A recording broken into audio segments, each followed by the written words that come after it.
This is video on grammar for the students of class 6th, 7th and 8th. And today I am going to tell you about auxiliary verb, and in this video we'll do exercise of class 6th, 7th and 8th. I have already made one video on auxiliary verb and students from 3rd to 12th should watch that video. That auxiliary verbs, what are auxiliary verbs, what are the kinds of auxiliary verb. But today in this video we are going to do exercise part. First question is for class 6 and one word is missing, put slash and write the word. एक word एक line में miss हो रखा है, हमें word भी लिखना है और जहाँ पे वो वर्ड नहीं है वहाँ पे स्लैश लगाना। देखो आई गोइंग टू स्कूल, सो आई यहाँ पर हमारा हेल्पिंग वर्ब मिस है, तो क्या करेंगे आई एम, यहाँ पे slash, put a slash here and here we will write I am. Okay, I am going to school, मैं स्कूल जा रहा हूँ। सेकेंड क्वेश्चन बेटा, I given the book to him, again here helping verb is missing, primary auxiliary is missing. I have given book to him, मैंने उसको एक किताब दी है, not दी है, मैं उसको एक किताब दे चुका हूँ। ठीक है, next he not know the answer, so here this is first form of verb, know, knew, known. So now we use know with did not, और हम यहाँ पे does not भी कर सकते हैं। he does not know the answer, वो answer नहीं जानता, या he did not know the answer, वह आंसर नहीं जानता था। तो आप यहाँ पे स्लैश कीजिए और आप यहाँ पे did भी लिख सकते हैं और आप यहाँ पे does भी लिख सकते हैं। ठीक है बेटा, next, they swimming in the pool, वो पूल में स्विमिंग कर रहे हैं। So again here they are swimming in the pool, वो पूल में नहा रहे हैं। आप यहाँ पे वर्ब भी लिख सकते हैं, they were swimming in the pool, वो पूल में नहा रहे थे। सो आप वर्ब भी कर सकते हैं और आप आर भी कर सकते हैं। चलिए, next question is for class 7th and there is one paragraph, we have to fill modals, modal auxiliary fill करेंगे और बहुत अच्छा पैराग्राफ है, ध्यान से समझते हैं। देखिए, water is the elixir of life, elixir होता है अमृत, अमृत। So water is the elixir of life, a person, क्या करेंगे, हम पानी के बगैर जी नहीं सकते। A person can not live without water, can not live without water, हम पानी के बगैर जी नहीं सकते, या कोई भी इंसान पानी के बगैर जी नहीं सकता।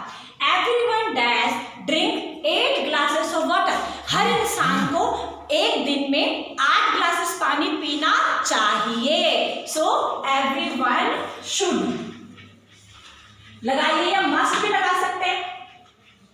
मस्ट का मतलब कंपलसरी है, आप पियो रोज 8 ग्लास, अगर आप पानी पीते हैं तो आपका डाइजेस्टिव सिस्टम अच्छा रहेगा। But all of it dash be in liquid form, लेकिन हम जो भी पानी पी रहे हैं, जो भी हम लेंगे दिन भर 8 ग्लास, वो हमें लिक्विड फॉर्म में लेना है। जैसे कि आप आइसक्रीम मत लो, आइसक्रीम तो सॉलिड है, या आप आइस नहीं लेंगे, ठीक है, आपको पानी की फॉर्म में लेना। आप जूस लो, आप शेक लो ऐसे, और आप इट्स लाइक शेक लीजिए, जूस लीजिए, लेमनेड लीजिए, like that. So but all of it must be in liquid form, must का मतलब जरूरी है कि वो लिक्विड फॉर्म में होना चाहिए पानी। Yet drinking too much water too quickly dash lead to water intoxication, मतलब जब हम पानी पीते हैं और जल्दबाजी में पानी पी रहे होते हैं तो उससे हमें प्रॉब्लम होता है। हमें पानी जल्दबाजी में नहीं पीना है। आप जब भी पानी पीते हो बैठो, सिट ऑन सोफा, बैठ के पानी पियो। तो हम क्या करेंगे, drinking too much water too quickly can lead to water intoxication. तो इससे क्या होगा, इससे हमें समस्याएं हो सकती हैं अगर हम पानी खड़े होकर पीते हैं या ज़्यादा पानी लगातार खड़े होकर पीते हैं। Now pure drinking water has become scarce, scarce का मतलब होता है लेस, स्कार्स का मतलब लेस। अब कहते हैं कि जो प्योर ड्रिंकिंग वाटर है इसकी कमी हो रही है क्योंकि नदियों में कूड़ा कचरा डाला जा रहा है। पानी कहाँ से मिलता है बच्चों? नदियों से मिल रहा है, कुओं से मिल रहा है, झीलों से मिल रहा है। लेकिन जो हमारा सरफेस वाटर होता है, सरफेस वाटर आपने एसएसटी पढ़ा होगा, सरफेस वाटर वो होता है जिसको हम देख सकते हैं, नदी, तालाब, झील, समुद्र, सागर। और अंडरग्राउंड वाटर होता है वेल, ट्यूबवेल, ऐसे। तो जो हमारा सरफेस वाटर है ये बहुत डर्टी हो रहा है, पल्यूट हो रहा है, तो साफ जो पानी है उसकी कमी हो रही है। Now what dash be done to address it? What should be done to address this issue? Address का मतलब है यहाँ पे सॉल्व, टू एड्रेस का मतलब सॉल्व। अब पानी की जो कमी है, पवित्र पानी की जो कमी है, शुद्ध पानी की जो कमी है, हम इस समस्या का समाधान कैसे करें, हम इसको एड्रेस कैसे करें? तो यहाँ पे शुड आया, we must reduce this scarcity, हमें जो शुद्ध पानी की जो कमी है इसको समाप्त करना है। क्या हम इसके लिए क्या करेंगे? It dash ensure the involvement of all global citizen. It must होता है कंपल्सन, जरूरी है हमारे लिए। अब हमें पानी को शुद्ध रखना है तो ग्लोबल सिटीजन मतलब भारत ही नहीं, विश्व के सभी नागरिकों को इसके लिए प्रयत्नशील रहना है और अपने आसपास के जो सरफेस वाटर के रिसोर्सेज हैं उसको पल्यूट नहीं करना है और ना ही होने देना है। तो अगर हम ऐसा करेंगे तो हमको प्योर वाटर मिलेगा, उसकी स्कार्सिटी नहीं होगी। Now class 8, last question is for class 8. There are 15 sentences on the blackboard and we have to fill primary verb. ठीक है, प्राइमरी वर्ब मैंने आपको बताया है क्या होगा, लेकिन धीरे धीरे आपको पता चलेगा प्राइमरी वर्ब्स हम कैसे फिल करते हैं। देखो, Tanveer dash bringing a car, तो हम करेंगे तनवीर इज, क्योंकि बेटा यहाँ Tanveer is bringing a car, Tanveer एक कार ला रहा है, so this is present continuous. Next, he not return pen yesterday, yesterday अगर हमारे सेंटेंस में यस्टरडे है तो हम क्या यूज करेंगे? Did, past indefinite, so he did not, सिर्फ यस्टरडे की वजह से हमने पास्ट इंडेफिनिट यूज करना है। Last night my friend dash staying with me, देखो लास्ट नाइट है तो हम यहाँ पे क्या यूज करेंगे? Past continuous, so last night my friend was, last night my friend was staying with me, पिछली रात को मेरा दोस्त मेरे साथ रह रहा था। Dash you find answer of that question, अब देखो फाइंड है, वर्ब के फर्स्ट फॉर्म है, तो हम कर सकते हैं do you find answer of that question, क्या तुम्हें उस क्वेश्चन का आंसर मिलता है, या डिड यू फाइंड, क्या तुम्हें उस क्वेश्चन का आंसर मिला, तो ज्यादा हमें अच्छा लग रहा है डिड। डिड के साथ हमेशा हम वर्ब की फर्स्ट फॉर्म यूज करते हैं, डिड के साथ वर्ब की फर्स्ट फॉर्म यूज करते हैं। So did you find answer of that question, क्या तुम्हें उस क्वेश्चन का आंसर मिला। She dash working hard to complete project, so she is बहुत मेहनत कर रही है वो प्रोजेक्ट को खत्म करने के लिए। Present continuous, we dash watch this film before, so before अगर होगा तो भी हम यहाँ पे क्या करेंगे? Past indefinite, so we had watch this film before, हमने ये मूवी पहले देखी थी, ठीक है, क्योंकि बिफोर है तो हमने यहाँ पे हैड लगाया, अगर यहाँ पे बिफोर नहीं होता तो हम यहाँ पे हैड यूज कर सकते थे। 7th, dash you planning to call her, क्या तुम उसको बुलाने की प्लानिंग कर रहे हो, so are you planning to call her, this is present continuous and interrogative sentence, present continuous and interrogative sentence. I did share the plan, then हम करेंगे डिड आई, बेटा इसको क्वेश्चन टैग कहते हैं, this is called question tag.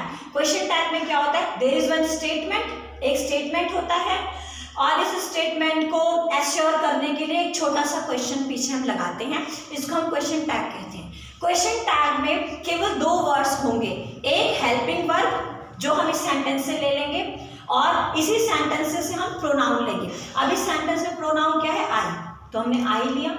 इस sentence में helping verb क्या है? डिड, तो हमने डिड लिया। नाउ अगर आपका सेंटेंस पॉजिटिव है तो क्वेश्चन टैग नेगेटिव बनेगा, डिड नॉट। अगर आपका सेंटेंस नेगेटिव है तो क्वेश्चन टैग पॉजिटिव बनेगा। बस हमें 3 बातों का ध्यान रखना है। हेल्पिंग वर्ब यहाँ से लीजिए, प्रोनाउन यहाँ से लीजिए, 2 चीजें हो गई। तीसरा, सेंटेंस नेगेटिव तो question tag positive, sentence positive तो question tag negative. I dash cleaning room now. अब आपके सेंटेंस में नाउ है। अगर आपके सेंटेंस में नाउ होता है तो आप प्रेजेंट कॉन्टिन्यूअस यूज करेंगे। तो I am cleaning room now, मैं भी कमरा साफ कर रहा हूँ। John dash want to go on holidays. John को छुट्टियों पे नहीं जाना, जॉन को छुट्टियों पे नहीं जाना, तो John does not want to go on holidays, ठीक है। He has not cleared the exam।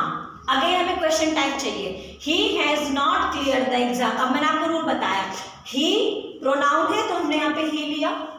Again has not यहाँ पे वर्ब है तो हम यहाँ पे has लेंगे, लेकिन ये हमारा has not है, नेगेटिव है, तो आप यहाँ पे पॉजिटिव करो, तो हम करेंगे has he।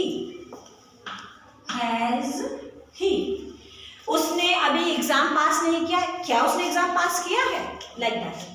What dash you doing last evening. देखो बेटा लास्ट इवनिंग वर्ड आया है, लास्ट आया है, तो हम यहाँ पे क्या करेंगे, what were you doing last evening. आप पिछली शाम को क्या कर रहे थे। 13, Rohan dash like cake. Rohan does not like cake. Rohan को केक पसंद नहीं है। Mr Sharma always guided me in taking decision. Now ये this verb is in past tense में है ये, तो हम यहाँ पे जो हेल्पिंग वर्ब भरेंगे वो भी हमें पास्ट टेंस में चाहिए। So Mr Sharma had always guided me in taking decision, right. तो उन्होंने मुझे हमेशा गाइड किया है। Sorry, we will do it has करेंगे क्योंकि हमारा जो सेंटेंस है इसमें ऑलवेज है। ऑलवेज हैज का मतलब ये प्रेजेंट बनेगा, प्रेजेंट आएगा। अब प्रेजेंट में क्या आएगा, हमारी वर्ब की थर्ड फॉर्म है, तो वर्ब के थर्ड फॉर्म के साथ हमें प्रेजेंट का कोई फॉर्म चाहिए। तो प्रेजेंट टेंस से अगर आपको कोई फॉर्म चाहिए तो आप प्रेजेंट परफेक्ट यूज करेंगे, क्योंकि आपके पास यहाँ पे ऑलवेज वर्ड आ गया, तो ये प्रेजेंट शो कर रहा है और गाइडेड शो कर रहा है वर्ब की थर्ड फॉर्म। तो वर्ब की थर्ड फॉर्म प्रेजेंट टेंस में कहाँ लगती है, प्रेजेंट परफेक्ट में। तो mister Sharma has always guided me in taking decision. Mister Sharma हमेशा मुझे गाइड करते हैं डिसीजन लेने के लिए। Next, dash you filled the form for competition. हम किसी से क्वेश्चनिंग कर रहे हैं तो हम क्या करेंगे, have you filled the form.